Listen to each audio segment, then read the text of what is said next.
Chers amis, bonsoir. Nous nous retrouvons pour ce temps de prière et de méditation nourri de la parole de Dieu. Comme toute cette semaine, je suis avec Inès et Marc Ferté. C'est eux qui liront la parole de Dieu. Nous lisons l'épître de saint Paul, apôtre aux Éphésiens. Avec les 3 premiers chapitres, nous avons médité sur la miséricorde gratuite et universelle de Dieu qui réconcilie tous les hommes, et nous nous sommes mis à l'école de la prière de l'apôtre. Les 3 chapitres suivants seront plus exhortatifs, c'est-à-dire plus pratiques, moins sur le plan théologique et plus sur le plan concret de notre agir de la morale. Il s'agit de voir comment cela se traduit dans le quotidien de notre vie. Cherchez à imiter Dieu, écrira Paul.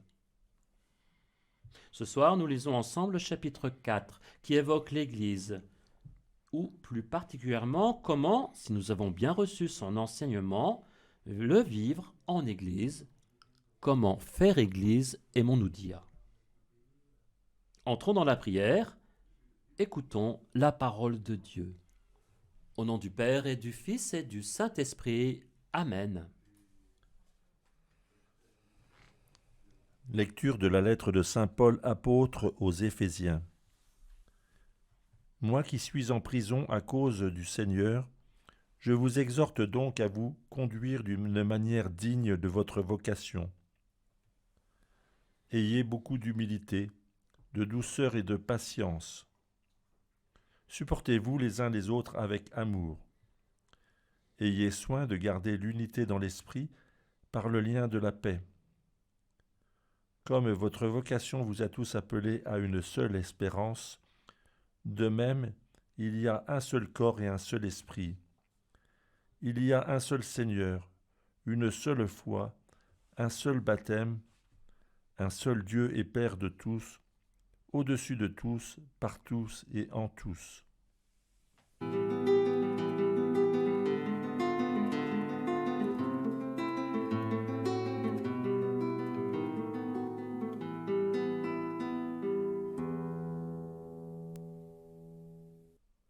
Dans les 3 premiers chapitres que nous avons lus depuis lundi dernier, Paul a cherché à nous transmettre l'incroyable révélation qui lui a été faite. Ce mystère est que toutes les nations sont associées au même héritage, au même corps. En sa personne, le Christ a tué la haine, avait-il écrit. Mais maintenant, il tourne son regard vers nous, vers ceux qui ont accueilli la bonne nouvelle et qui vivent de son évangile. Il nous exhorte à nous conduire d'une manière digne de notre vocation. Ce qui le soucie, c'est d'abord l'assemblée, l'Église qui est la communauté des fidèles. Comment vivre ensemble cette vocation? Comment l'Église en est le signe? Ensuite, il évoquera quelques situations particulières, comme les relations entre époux, entre parents et enfants, entre maîtres et esclaves. Nous verrons cela demain. Le premier souci de Paul est donc l'unité de l'Église. Ayez soin de garder l'unité dans l'esprit par le lien de la paix, commence-t-il à dire, comme si cela n'avait rien de naturel, de spontané. Il doit pour cela rappeler l'humilité, la douceur, la patience. L'apôtre est probablement à Corinthe lorsqu'il écrit cette lettre. Or, nous le savons, la communauté de Corinthe, où règne la division et même le scandale, lui rappelle tous les jours le contraire. Il faut savoir qu'en grec, le mot diviseur est diabolos, le diable. Le mot apparaît 2 fois dans son texte. Paul le sait. Et c'est certainement pour cela qu'il avait écrit en contemplant l'œuvre de réconciliation de Dieu, c'est lui, le Christ, qui est notre paix. Garder l'unité dans l'esprit par le lien de la paix, c'est garder vivant le lien au Christ dans l'esprit. Il y a un seul corps et un seul esprit, il y a un seul Seigneur. Diviser l'Église, c'est donc diviser le corps du Christ. et avec toutes les conséquences qu'il énumère sur l'unité de la foi, du baptême, et finalement sur Dieu lui-même. L'histoire, hélas, lui aura donné raison. Mais l'unité ne veut pas dire uniformité. Continuons la lecture. À chacun d'entre nous, la grâce a été donnée selon la mesure du don fait par le Christ. Et les dons qu'il a faits, ce sont les apôtres et aussi les prophètes, les évangélisateurs, les pasteurs et ceux qui enseignent. De cette manière, les fidèles sont organisés pour que les tâches du ministère soient accomplies et que se construise le corps du Christ, jusqu'à ce que nous parvenions tous ensemble à l'unité dans la foi et la pleine connaissance du Fils de Dieu, à l'état de l'homme parfait, à la stature du Christ dans sa plénitude. Alors, nous ne serons plus comme des petits enfants, nous laissant secouer et mener à la dérive par tous les courants d'idées, au gré des hommes qui emploient la ruse pour nous entraîner dans l'erreur. Au contraire, en vivant dans la vérité de l'amour, nous grandirons pour nous élever en tout jusqu'à celui qui est la tête, le Christ. Et par lui, dans l'harmonie et la cohésion, tout le corps poursuit sa croissance, grâce aux articulations qui le maintiennent, selon l'énergie qui est à la mesure de chaque membre. Ainsi, le corps se construit dans l'amour.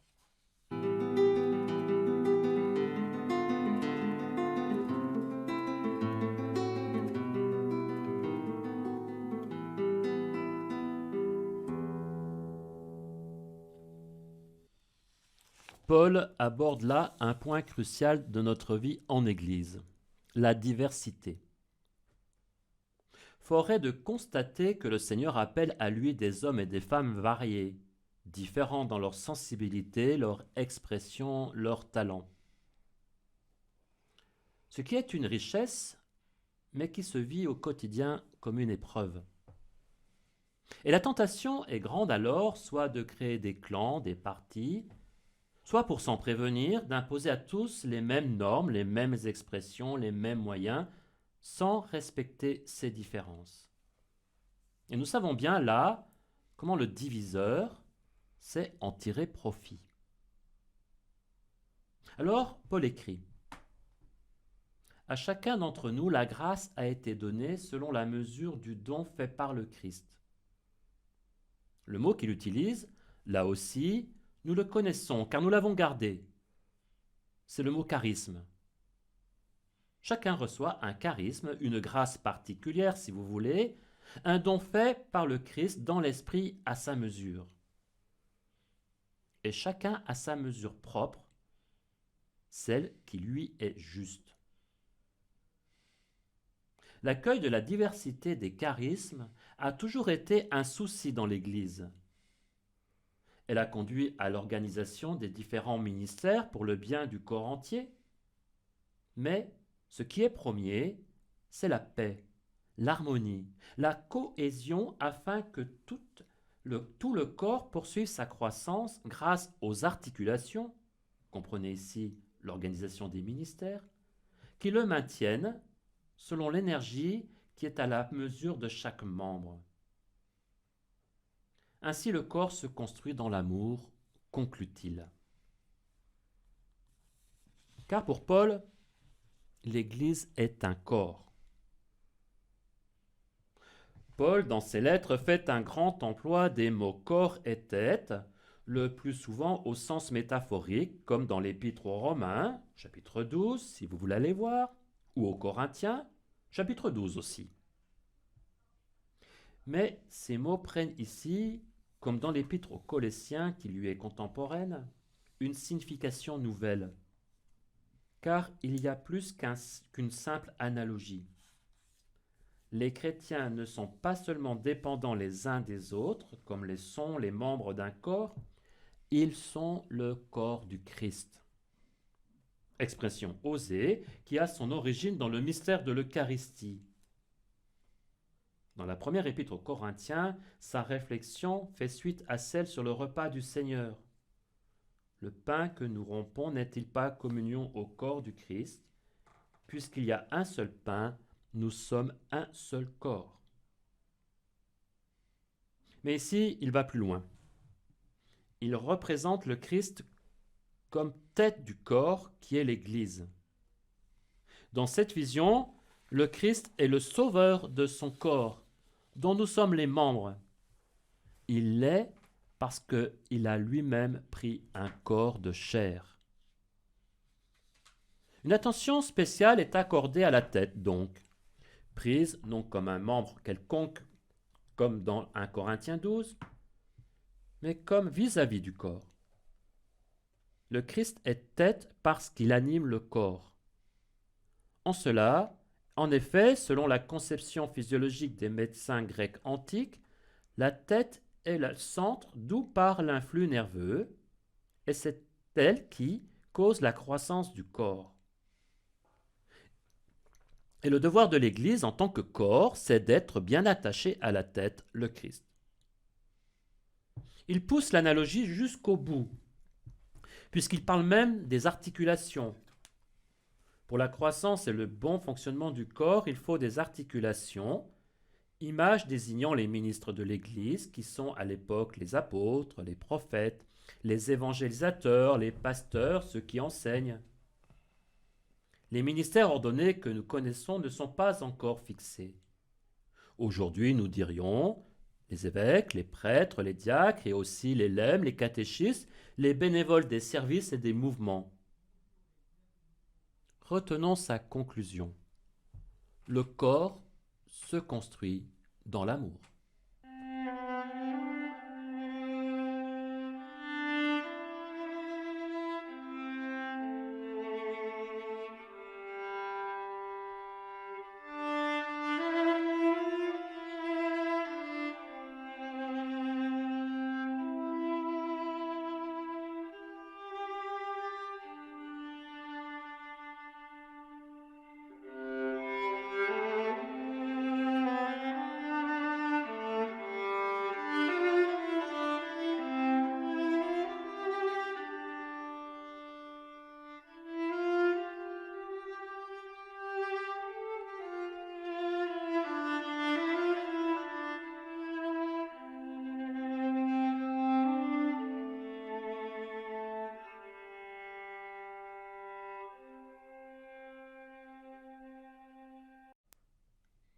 Le corps se construit dans l'amour, avait conclu Paul.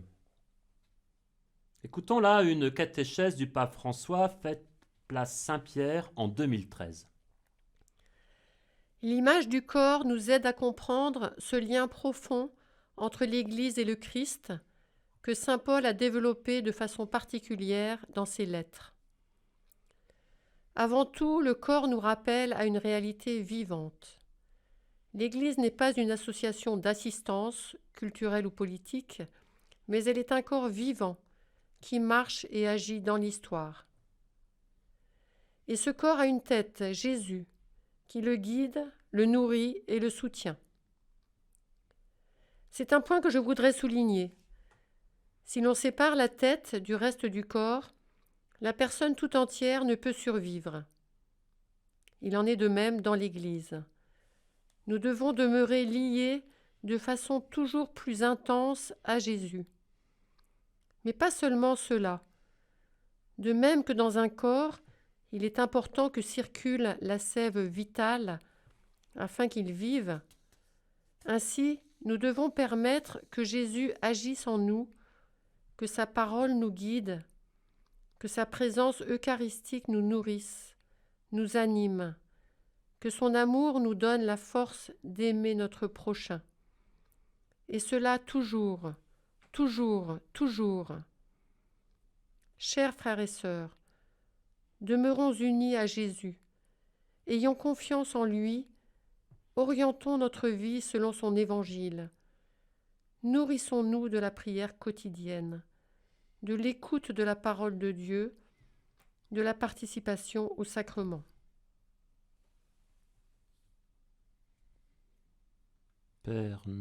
Père, en ton Fils Jésus, tu nous révèles notre vocation de fils, de frère. Tu fais de nous le corps de ton Fils bien-aimé, en qui tu mets toute ta joie. Nous osons te prier en disant, Notre Père, qui es aux cieux, que ton nom soit sanctifié, que ton règne vienne, que ta volonté soit faite sur la terre comme au ciel. Donne-nous aujourd'hui notre pain de ce jour. Pardonne-nous nos offenses, comme nous pardonnons aussi à ceux qui nous ont offensés. Et ne nous laisse pas entrer en tentation, mais délivre-nous du mal. Car c'est à toi qu'appartiennent le règne, la puissance et la gloire, pour les siècles des siècles. Amen. Prions. Depuis le jour de la Pentecôte, Seigneur, tu sanctifies ton Église chez tous les peuples et dans toutes les nations. Répands les dons du Saint-Esprit sur l'immensité du monde et continue dans le cœur des croyants l'œuvre d'amour que tu as entrepris depuis la prédication apostolique. Par Jésus-Christ, ton Fils, notre Seigneur, qui vit et règne avec toi dans l'unité de l'Esprit, Dieu pour les siècles des siècles. Amen. Et que Dieu Tout-Puissant nous garde et nous bénisse, le Père, le Fils et le Saint-Esprit. Amen.